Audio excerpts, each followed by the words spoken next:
All right, today lesson 22b. Yesterday we started this idea of exponents, and we took a different approach than you probably had ever seen before, because part of the Common Core standards is we're not supposed to be just told, here's a rule, here's a rule, here's a rule, here's a rule, now use all the rules. Because what happens typically is many students start to get confused on when to apply the rules. So we're taking a little bit more of an in-depth approach of how we deal with exponents. And today we continue with that same philosophy. So today we'll be simplifying expressions with exponents that are both negative and zero. Towards the end of the lesson we'll be discussing patterns that we see that are associated with really both of these things. And then our typical why am I learning this today, representing something that is very small, like the example that I've given you up there. So let's go ahead and get started. Please read along with me. It says, in math, people often invent ways to extend concepts to areas that might not make sense at first. Pretty much everyone can understand what 2 to the third power means because they understand it as that it represents multiplying by the number 2 3 times. Yet, what does 2 to the 0 or 2 to the negative 4 mean? Does it make sense to talk about multiplying by a number a negative amount of times? Well, that's what we're going to try and figure out today. And a little side note here. Last year you may have had discussions with regards to 0 as an exponent and negative exponents, but you probably weren't shown why. You were probably just told, hey, anytime we have something to the 0 power, it's always equal to 1. But why is it 1? And we're also going to discuss what happens in the one situation that's usually excluded from that. So let's get started here. We can think of powers of 2 as representing multiplication of the number 1 repeatedly. Most of the time when you're dealing with exponents, you're just told, take the base, write it down the same number of times that the exponent is, and then multiply. We're going to take a slightly different approach here. So I want you to fill in this for 2 to the 4th power. This is a different way of looking at how we deal with exponents, starting with the number 1. And that's okay because that does not change the value of what we're doing. And it also lends itself for us to see what is really happening when we have 0 as an exponent or negative exponents. So we obviously know 2 to the 4th power is 16. Okay? Let's continue with that same strategy. We'll start with the number 1 and then multiply that by 3 2's. We obviously know that's 8. And let's continue with that same pattern. In fact, I'd like you to finish that pattern, and then let's take a look at it. The pattern out, and it should look something like this. And I walked around and I looked, and I saw most of you, because you knew that 2 to the 0 power is 1. But why is it 1? Well, if we look at what's really happening here, to get from 2 to the 4th to 2 to the 3rd, one way of thinking about it is we're dividing by 2. And to get from 2 to the 3rd to 2 to the 2nd, we're dividing by 2. And so on. We keep dividing by 2, and then if we take 2 and divide by 2, we end up at 1. But the great thing about this is this extends out to what's happening really with negative exponents. So let's keep going with this pattern. So now let's go over to part B. And I'm going to write down the last 2 from this list here. So I'm starting with 2 to the 1st and then going to 2 to the 0. So if we keep going with this pattern, and now take this to 2 to the negative 1 power, if we take the previous value of 1 and divide it by 2, we end up with 1/2.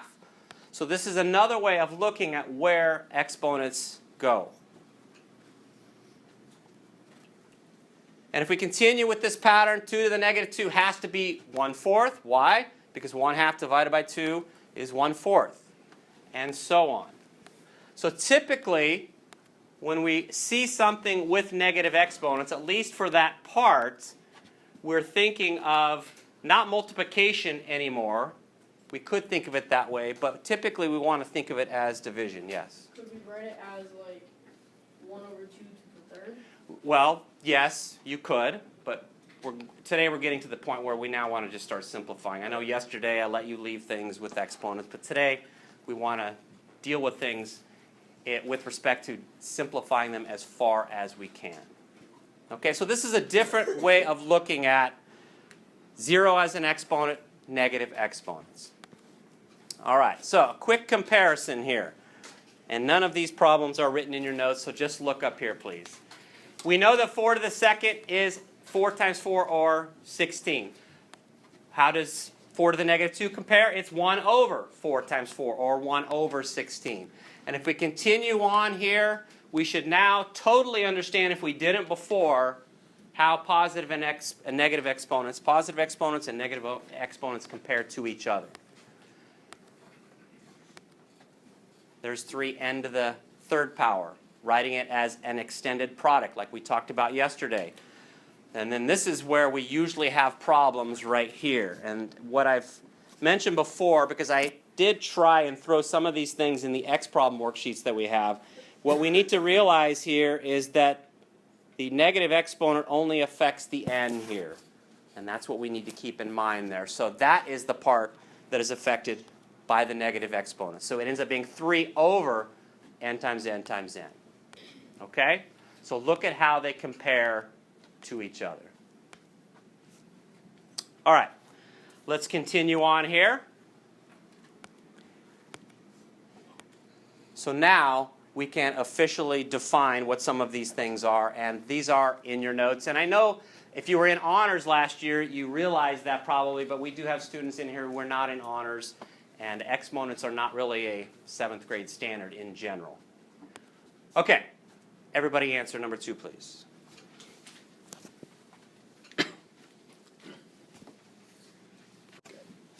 All right, and it is the second one because it's obvious to see that 1 and 3 are right. If we turned number 4 into a fraction, that would be 4 over 100, which is 1 over 25, as we all know. All right, so a little more practice here. Let's go back to 0 exponents for a second. I would like everybody to do all 4 of those. We will then exchange answers with our shoulder partner with a sentence frame. I'm going to give you about 30 seconds to do all 4 of them because that's really all it should take. So we end up with 1 and negative 1, and then obviously 1. Now, this brings us to John's question earlier. Now, 0 to the 0 power. There have been arguments in mathematics for hundreds of years over what the answer to this is. In fact, if I were to have all of you to take out your smartphones and Google it, you'd probably get 50% that would say it's one thing and 50% would say it's something else. So let's use 2 of the things that we talked about today. Let's go with 0 to just some powers. 0 to the first power is what? 0. All right. 0 to the second power is what? 0. 0 to the third power is? 0. All right, so using that strategy, what's 0 to the 0 power? 0. That might lead us to the conclusion that it's 0. Let's flip it. What's 1 to the 0 power? 1. What's 2 to the 0 power? 1. What's 3 to the 0 power? 1. All right, well, that might lead us to a conclusion that this is, well, right here, just using basic mathematics, we can't come to a conclusion. And like I said, if you were to Google it, there have been many arguments over the years using calculus, using more advanced math than calculus, trying to figure out what it might really be. Well, mathematicians can't seem to come up with some sort of consensus on what it really is. And that's one reason why we have answers like undefined. So it is said that 0 to the 0 power is undefined. And I would like you to add that to your notes. And suddenly a few of you are erasing what you thought it was. Yes? Wouldn't it, like, I have an idea more towards... All right, let's continue on here. Let's go back to negative exponents. I would like everybody to try all 6 of those, please. Part E should obviously be 1 over 16. And remember, we are now simplifying all the way, unlike what we may have done yesterday. Now, part F is 1 over 36. Part G should be 5/4. Here's the reason why. It's 1 over 4/5 to the first. When you divide that out, you will get 5/4. Part H starts off as 1 over 2/3 to the second power. But 2/3 to the second is 4/9, and 1 divided by 4/9 is 9/4. Part I. Only the m is affected by the negative exponent there, so it should be 3 over m to the second, because it really means 3 times 1 over m to the second. In part J, only the y is affected by the negative exponent, so it really is 6x times 1 over y squared, which is 6x over y squared. Any questions about any of those? Are we good? All right. Prove it. Do these two. Do k. I know that the other one is not up here, but go ahead and do k and l. And how about l? -7 over c to the 4th. Good. All right. Any questions about any of those? Yes. Okay, what if would All right. Let's continue on. So, here's what I want you to do. I want you to talk with your shoulder partner briefly, maybe for 30 seconds to a minute. We've talked about 0 as an exponent and negative exponents. I would like you to discuss the similarities and differences as far as the answers that we get and so on. Go. All right. Because we now have negative exponents, we can develop a third exponent law. You will never hear me say add exponents or multiply exponents or anything like that. And the reason is because I know from experience, as soon as we start throwing out rules, some students start to get confused. I will tell you, always go back to the basics of what exponents mean. That's what yesterday was all about. But we need to try and develop one for dividing. So here's what I would like you to do. And this is really 3 types of problems that we did yesterday. Who can tell me what A simplifies to? Yes. It's x to the third. How about the second one, part B? Yes. 3 to the 5th. How about the third one? Yes. It's x to the 6th. Now, so it appears that, and I know many of you knew this already, that when we have a division problem and we have the same base, we subtract the exponent. So that completes our third law of exponents. We will have a fourth one in a few days.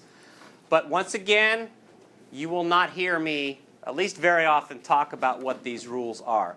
Multiplying things with the same base, you add exponents. When you have a power to a power, you multiply exponents. And when we're dividing things with the same base, we subtract exponents.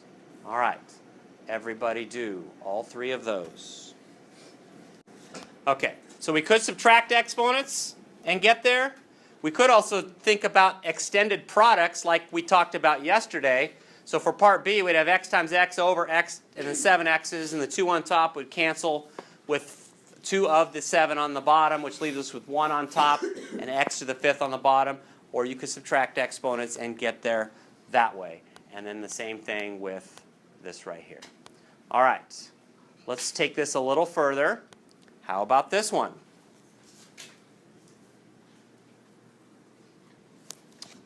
Yes? so for C, would we be able to I want you to, in the homework, to go ahead and multiply it out. Yeah, good question.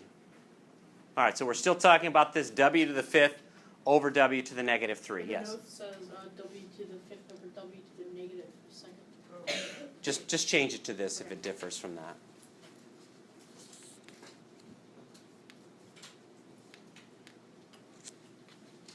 Yes? W to the 8th. Anybody disagree with that? This is where things start going wrong, once again, because people try and do too much in their head. Remember, the rule, and I don't even like talking about rules, but this is the time where you kind of need to utilize the rule, is to subtract the exponents. So the top exponent is 5, the bottom one is negative 3, and if we subtract those two, we end up with w to the 5 minus negative 3. 5 minus negative 3, last time I checked, was 8. So therefore, it should be w to the 8th power. Okay? So be careful with those. All right, how many problems are left for you to do? 2? Not counting exercise 6. All right, go ahead and do those last 2 then. So part D is w to the negative 1, but that turns into 1 over w. How about part E? Mason. End of the fifth. Everybody agree with that? Yes? Negative 2 minus negative 7 is positive 5. That leaves us with end of the fifth. All right, last problem for today. We get to utilize what we talked about today with function notation. So find f of 0, and then f of 2, and then f of negative 2, and we will compare those with our shoulder partners. What did you get for part A? Part A, I got 16. You got 16. Now remember, all we're doing is we are substituting 0 in for x. Function notation. So we have 16 times 2 to the 0 power. We have to follow the order of operations. 2 to the 0 power is 1, and 16 times 1 is 16. And the biggest issue we run into in this class is some people trying to do too much in their head. Trammy, what did you get for part B? You got 64. This time we're substituting 2 in for x. So we have 16 times 2 to the second power. We have 16 times 4. Once again, following the order of operations, that is 64. And then Autumn, part C. F of negative 2 equals 4. And I like the way you said that. This time we're substituting negative 2 in for x. So we have to think about how negative exponents come into play here. 2 to the negative 4 is 1/4. 16 times 1/4 is 4. So f of negative 2 equals 4. All right, we are finished for today.